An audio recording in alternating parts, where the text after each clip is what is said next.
मध्य प्रदेश में एक योजना चलती है जिसके तहत हर पात्र महिला के खाते में डीबीटी के जरिए कुछ राशि स्थानांतरित की जाती है और इस योजना को मुख्यमंत्री लाडली बहना योजना कहा जाता है। इस योजना की शुरुआत जनवरी 2023 में की गई थी। इस योजना को शुरू करने के पीछे सरकार का जो उद्देश्य बताया गया था वो था कि महिलाओं को नियमित आर्थिक सहायता दी जाए ताकि उनकी बुनियादी जरूरतों को कुछ सहयोग मिल सके।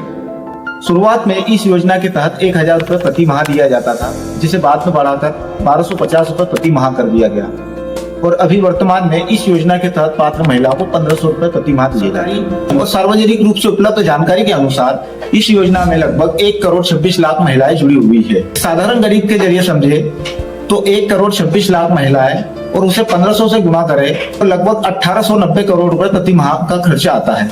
वहीं अगर इसे हम साल में जोड़े तो यही खर्च लगभग 22,680 करोड़ के आसपास आता है। और असली विषय अब यहीं से शुरू होता है। राज्य सरकार का बजट सीमित होता है और उसी बजट में उसे शिक्षा, स्वास्थ्य, बिजली, पानी और अन्य योजनाओं के लिए भी खर्च करना पड़ता है। जब किसी एक योजना पर 22,000 करोड़ से अधिक खर्च होगा तो स्वाभाविक है कि बजट का एक बड़ा हिस्सा कहीं और चला जाएगा।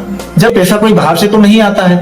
राज्य सरकार की आय मुख्यतः टैक्स, पेट्रोल, डीजल, बिजली बिल और केंद्र सरकार से मिलने वाले हिस्सों पर होती है।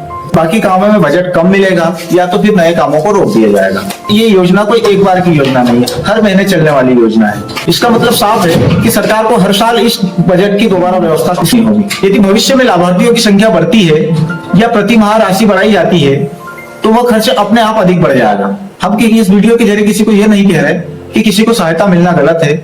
सवाल यह है कि क्या लोगों को यह सहायता आत्मनिर्भर बनाएगी या केवल मासिक निर्भरता बढ़ा रही है। राज्य का बजट एक सीमित संसाधन है।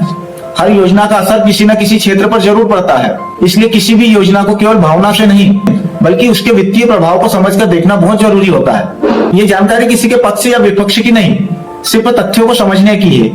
क्योंकि नागरिक जब आंकड़ों को समझता है तो लोकतंत्र संतुलित रहता है।